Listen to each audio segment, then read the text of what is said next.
já abordando aqui o próximo ponto do artigo, que nos traz a terceira geração de avaliação da educação, responsabilização e currículo, as avaliações estaduais de São Paulo e Pernambuco, né? Então, elas nos trazem dois modelos de avaliação que pertencem a essa terceira geração. Nós vamos identificar nessas avaliações uma política de responsabilização sólida nessa terceira geração. Há propostas próprias de avaliação de estados e municípios, tá ok? Então é importante a gente destacar aqui que essa terceira geração vem justamente com essas avaliações implantadas, né, por estados e municípios. No caso de São Paulo, a gente vai ter aqui o SARESP, né, Sistema de Avaliação do Rendimento Escolar do Estado de São Paulo, que foi implantado em 1996. Ele serve de referência para a elaboração de políticas públicas e orienta a construção do projeto pedagógico e orienta também a elaboração do planejamento das escolas. A noção de responsabilização se faz presente, né? Temos aqui uma referência ao chamado bônus mérito, né, cuja distribuição levou em conta os resultados da avaliação em larga escala. E vendo dados aqui de 2019, nós temos que o governo de São Paulo, né, anunciou um bônus de 537 milhões para 205 mil servidores do ensino. E esse benefício, né, ele foi calculado a partir das notas do IDESP, Índice de Desenvolvimento da Educação de São Paulo, né? Para quem atingir os 120% da meta, o valor pode chegar até aproximadamente 1,2 salários, né? Já quem atingir os 100%, o valor pode ser até próximo de um salário. Quando a meta não é atingida, é calculado o avanço da escola proporcional. Neste ano, o valor médio do bônus será de 2,3 mil, né? E o maior pagamento é de 21 mil reais. Só para citar aqui alguns dados mais atuais, né, referentes a este bônus mérito, né? Então a gente vai ter em 2007 a então secretária de Educação Maria Helena Guimarães Castro e o governador José Serra anunciando esse plano de metas, né? E aqui a gente vai ter uma importância muito grande dada às avaliações, né, em larga escala, né, com a definição de metas. São destacadas aqui duas metas, a meta 8 e a meta 9, né? A meta 8 que aborda os sistemas de avaliação, né? Então, as autoras nos trazem aqui alguns pontos, né, em seu artigo. A gente pode destacar a importância da capacitação dos professores para o uso dos resultados do SARESP no planejamento pedagógico das escolas em fevereiro de 2008, né? Então, com essas avaliações em larga escala e, consequentemente, uma maior cobrança, uma maior pressão, a gente vai ter a realização de formações continuadas para professores, né? Muitas dessas formações voltadas para a elaboração de questões, né? Considerando a teoria de resposta ao item. A gente vai ter a elaboração de questões considerando, né, as matrizes de referência, né? E isso não diz respeito apenas ao estado de São Paulo, né? Em muitos outros estados a gente vai ter a realização de formações continuadas para professores, né, para justamente fazer com que essas avaliações, né, estejam presentes em suas práticas em sala de aula, né? Seja no que diz respeito à elaboração de questões, já pensando no formato das questões das avaliações em larga escala, né? Seja também no que diz respeito ao conteúdo dessas questões, né? Baseado quase sempre nas matrizes de referência, né? Claro, estou aqui generalizando, não quer dizer que aconteça em todos os sistemas de ensino, né? Mas não há como negar que, de fato, essas avaliações de larga escala geram uma grande pressão, principalmente em gestores, né? E essa pressão, querendo ou não, acaba caindo também sobre o professor que está lá em sala de aula, né? E, de fato, não é um assunto fácil, é um assunto delicado, né? Abordar metas de avaliação, né, com o professor. Não é algo muito fácil, né? Dependendo da forma como você aborda, né, você pode estar gerando uma cobrança muito grande para esse professor, né, sem estar disponibilizando uma estrutura, né, adequada para que esse professor possa chegar a esses dados, né? Primeiramente, o professor deve ver essas metas como sendo importantes, né? Depois, deve ter o suporte adequado para se chegar a essas metas, né? Eu acredito que as metas, elas são sim importantes. O problema é o que a gente faz com os dados obtidos por meio dessas avaliações, né? O que a gente faz, como a gente faz, né? Isso é muito importante, né? E nós vamos encontrar aqui também, por meio da elaboração dessas metas, né, a correspondência entre currículos, matrizes e materiais didáticos, né? Então vejam só, currículos, matrizes e materiais didáticos acabam sendo influenciados, né, para não dizer determinados, né, por essas avaliações externas, né? Então é como se a avaliação externa estivesse presente a todo momento, né, nas escolas, por meio dos currículos, por meio das matrizes que são apresentadas, né, são utilizadas na elaboração das questões, os materiais didáticos utilizados na prática do professor e também na sua própria formação, né? Então, essas avaliações externas se fazem muito presentes, né? Se fazem muito presentes nessa prática em sala de aula. Posteriormente, as autoras nos trazem a avaliação estadual de Pernambuco, né? Ainda com essa característica de um sistema de responsabilização educacional, né? A gente vai ter o SAEP, né? Sistema de Avaliação Educacional de Pernambuco, ok?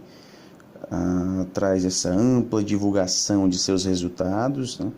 Avaliações bimestrais de estudantes por notas e o monitoramento bimestral de indicadores educacionais de cada escola da rede estadual por meio de um sistema informatizado. O SAEP foi realizado pela primeira vez em 2000, em 2005 ele foi novamente aplicado, né? E a partir de 2008 passou a ser realizado anualmente, e seus resultados passaram a compor o Índice de Desenvolvimento da Educação Básica de Pernambuco, o IDEP. A característica principal, né, desse sistema de responsabilização educacional é a formulação de metas para cada escola e a concessão do bônus de desempenho educacional, o BDE, às escolas que cumprirem suas metas. Dessa forma, as notas dos alunos nas provas de proficiência do SAEP são utilizadas, juntamente com o IDEP, para a definição das metas a serem alcançadas. E trazendo alguns dados aqui um pouco mais atuais, né? A gente tem em 2016 contempladas 512 escolas da rede estadual com esse bônus, né? Em 2017 foram 532 escolas que receberam o BDE em virtude da meta alcançada, né? E também houve um crescimento das escolas que cumpriram a meta de 100% do BDE. A gente teve nesse contexto 21.599 servidores, entre professores e demais profissionais da educação, contemplados com bônus, que também superou em 42,7%, ou seja, R$ 1.294 o valor integral do benefício pago aos profissionais em relação ao ano de 2016, né? Então, em 2016, foi pago para os servidores, né, R$ 907, em 2017, R$ 1.294. Esses valores foram incluídos na folha de pagamento do mês de setembro. Então, nós temos aqui alguns dados um pouco mais atuais, né? Para elevar o IDEP, a escola deve necessariamente apresentar melhorias na média da proficiência dos alunos no SAEP e na média da taxa de aprovação. Podemos ver aqui o SAEP, né, como uma avaliação pertencente à terceira geração, justamente por trazer esses mecanismos de responsabilização forte, né, cuja expressão mais consistente seja justamente esse BDE. A Secretaria de Educação também incentiva o reconhecimento dos professores que permanecem numa mesma escola, né?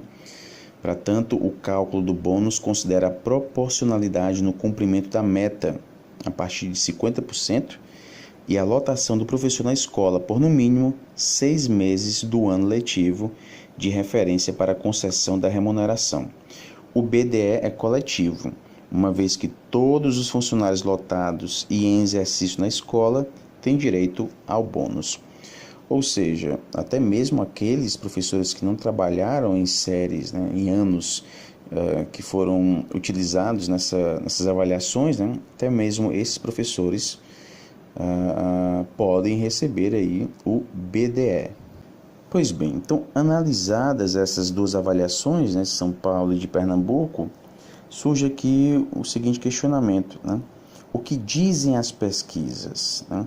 O que dizem as pesquisas sobre a avaliação em larga escala e currículo escolar? Nós temos aqui destacados alguns riscos dessas avaliações em larga escala, né?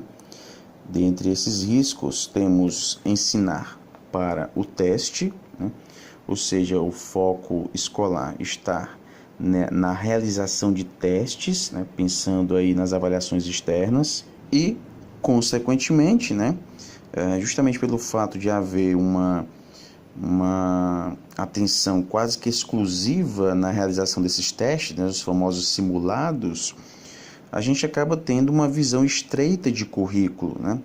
O currículo passa a ser determinado pelas matrizes de referência e a forma pela qual esses currículos são abordados, né, em sala de aula é muito influenciada pelas próprias questões dessas avaliações externas, né?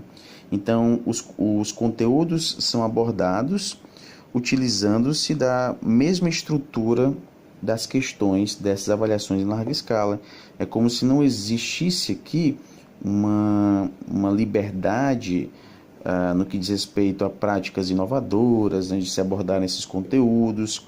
É como se isso tivesse muito preso ao desenho dessas avaliações externas, né, as características dessas questões das avaliações externas. E isso também acaba fazendo com que a ideia de currículo seja bastante reduzida, né? O conceito de currículo aqui é um conceito muito reducionista. Esses seriam alguns dos riscos que as avaliações em larga escala trariam, né? Ou já estão trazendo. Posteriormente, as autoras nos trazem algumas pesquisas desenvolvidas, né, que abordam justamente o impacto dessas avaliações externas nos currículos escolares. Pois bem, finalmente as autoras chegam às conclusões, né? Não se trata de um artigo muito grande, né? Nós temos aqui as conclusões presentes na página 11, né? Então nós temos um artigo de 12 páginas, basicamente, não é muito extenso, né? Nas conclusões, as autoras nos mostram, né, os desenhos das avaliações de larga escala, ou seja, o que avaliar, quem avaliar, né, e quando avaliar, né, que diz respeito justamente ao desenho dessas avaliações de larga escala, os objetivos dessas avaliações, né, para que avaliar, né, e também os usos dos resultados, né? O que fazer com os dados obtidos por meio dessas avaliações? Aqui nós temos a possibilidade de reformular políticas públicas, fazer pressão em gestores, professores, sistemas de ensino, né, escolas. Temos novamente referência aqui às gerações, né? Vimos que o destaque maior está nas avaliações de segunda e terceira geração, né? Aquelas que articulam respectivamente políticas de responsabilização fraca e forte, né? As avaliações de segunda geração, responsabilização fraca, e as avaliações de terceira geração, responsabilização forte. E sendo fraca ou forte, né, a gente vai ter aqui uma consequência maior ou menor, né, no currículo escolar. E o que os trabalhos analisados evidenciam, né, é justamente a importância que vem assumindo as avaliações de segunda e terceira geração no delineamento das políticas educacionais e, em consequência, seu potencial de direcionar o que, como e para que ensinar. E nós finalizamos aqui trazendo 2 parágrafos, né, que estão justamente na última página do artigo. Um parágrafo nos traz os riscos dessas avaliações de larga escala e o outro parágrafo nos traz os potenciais dessas avaliações de larga escala, né? Em síntese, este estudo discutiu os riscos e potenciais das avaliações de segunda e terceira geração para o currículo escolar. Apontou, por um lado, os riscos de as avaliações relativas a políticas de responsabilização exacerbarem a preocupação de diretores e professores em preparar seus alunos para os testes, levando a um estreitamento do currículo escolar. Indicou ainda as implicações para a avaliação da aprendizagem quando as escolas passam a organizá-la, tomando como referência o tipo de teste utilizado pela avaliação em larga escala, né? Então, aqui a visão reducionista, né? O currículo ele acaba sendo determinado pelas avaliações de larga escala, né? O tipo de teste que os professores utilizam, né? As provas elaboradas pelos professores, muitas vezes quando passa pela coordenação pedagógica, a coordenação pedagógica sugere mudanças nessas questões para que elas fiquem mais próximas, né, às questões utilizadas em avaliações de larga escala, né? Enfim. E trazendo aqui os potenciais dessas avaliações, nós temos, por outro lado, o presente estudo indicou o potencial das avaliações de segunda e terceira geração para propiciar uma discussão mais informada sobre o currículo escolar, em termos das habilidades fundamentais de leitura e matemática, que ainda não têm sido garantidas a todos os alunos de ensino fundamental e médio, né? Então, não há como negar que as avaliações externas também têm um ponto importante, né? Que é justamente o monitoramento, né? É direito da sociedade, né, saber como está ocorrendo a educação, né? A educação pública, né? E uma boa ferramenta para trazer esse diagnóstico é também, né, essas avaliações externas, os dados obtidos nessas avaliações externas, né? Eu digo também, né, porque há outros meios, né, de você identificar se a qualidade se a educação do seu filho, né, está sendo de qualidade ou não, tá ok? Então nós temos aqui os riscos e os potenciais das avaliações de larga escala, tá ok? Então nós finalizamos aqui a discussão deste artigo, né? Um artigo não muito extenso, mas que nos traz informações muito importantes no que diz respeito à avaliação, as características das avaliações externas, né? Vimos as avaliações externas, essas avaliações de larga escala, né, de 3 gerações, né, sendo a primeira geração aquela que não traria essa responsabilização, né, direta daqueles que estão envolvidos na educação, né. Já as avaliações de segunda e terceira gerações trazem, respectivamente, responsabilização fraca e forte dos envolvidos, né, uma pressão maior, tanto da sociedade como também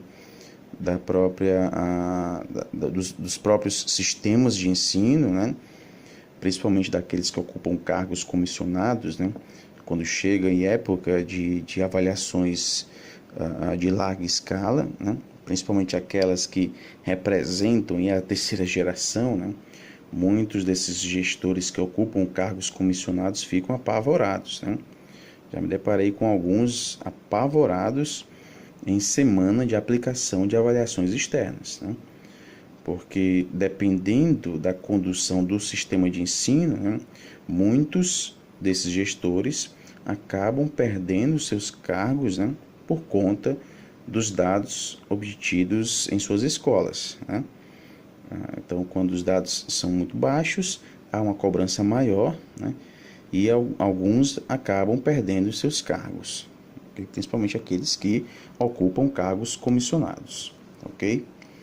Então nós ficamos por aqui, né? Em breve nós vamos lançar a aula de mais um artigo, né, dessa seleção. Então no mais é isso, pessoal. Um grande abraço a todos e bons estudos.